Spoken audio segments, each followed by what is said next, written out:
YCP అధినేత జగన్మోహన్ రెడ్డికి అధికారంలో ఉన్నప్పుడు కళ్ళు చెవులులాగా వ్యవహరించిన సలహాదారులే అధికారం లేనప్పుడు కూడా ఆయన చుట్టూ పనిచేస్తున్నారు. ఓడిపోయాక ఏ పార్టీ అయినా ప్రక్షాళన చేస్తుంది. కానీ జగన్ మాత్రం నేను మెచ్చింది వారినే.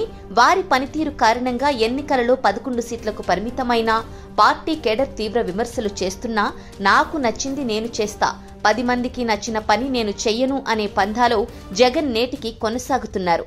ఎన్నికలలో ఓడిపోయాక ఆయా జిల్లాలలో పర్యటించి ఓడిన అభ్యర్థులతో సమీక్ష చేసిన పరిస్థితి లేదు. గతంలో ఓడిన చంద్రబాబు కేవలం 2 వారాలలో అనంతపురం జిల్లాలో 2 రోజులు కూర్చొని సమీక్ష చేశారు. ఓడిపోయి 50 రోజులు అయినా కొద్ది మందితో గ్రూపుగా చర్చించి సమీక్ష చేసిన సందర్భాలు ఉన్నాయి. కానీ వ్యక్తిగతంగా ఓడిన అభ్యర్థుల అభిప్రాయాలు ఇప్పటికీ తెలుసుకునే ప్రయత్నం చేయలేకపోయారు జగన్.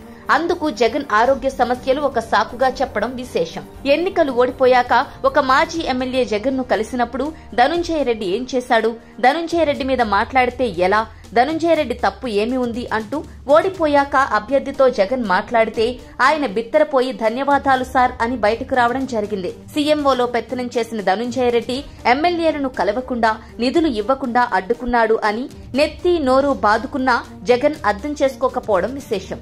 ఓడిపోయిన ఎమ్మెల్యేల పరిస్థితి ఇలా ఉంటే కార్యకర్తలను పట్టించుకోలేదు అంటూ మరోవైపు కార్యకర్తలు అసంతృప్తి వ్యక్తం చేస్తున్నారు.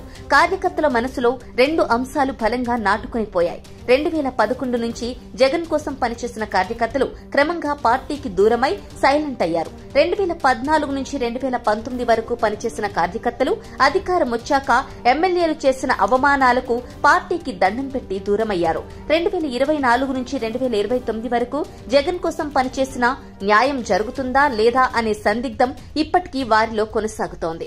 2019లో అధికారంలోకి వచ్చాక సలహాదారుల భజన బ్యాచ్ రంగంలోకి దిగి 4 ఓట్లు కూడా వేయించలేని వారిని జగన్ భజన బృందం చేరదీయడం, వారికి పదవులు ఇప్పించడం, కష్టపడిన వారిని తాడేపల్లి గేట్ కూడా తాకనివ్వకపోవడం, భజన బృందంతో జగన్ ఆహా ఓహో అంటూ కీర్తించడం, దేవుడు కన్నా గొప్ప నువ్వే అంటూ వెంకటేశ్వర స్వామి సెట్టింగ్ క్యాంపు ఆఫీసులో వేయించడం, ఆధునిక కాలంలో జగన్ను మించిన దేవుడు లేడు అంటూ భజన సేవలో కొనసాగే భజన బ్యాచ్ మాత్రమే జగన్ చుట్టూ కొనసాగుతూ ఉన్నారు. నికార్సైన కార్యకర్తలు కానీ, వైఎస్ రాజశేఖర రెడ్డిని అభిమానించే నాయకులు కానీ జగన్ చుట్టూ ఉన్నారా?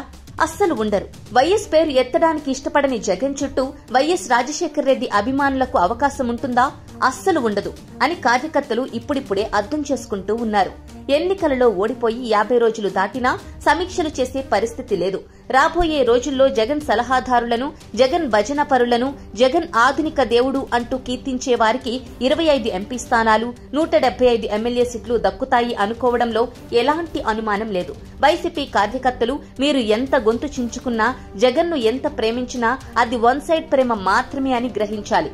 మీరు తల క్రిందికి కాలు పైకి పెట్టినా ఆయన భజన బృందం మిమ్మల్ని కలవనీయరు.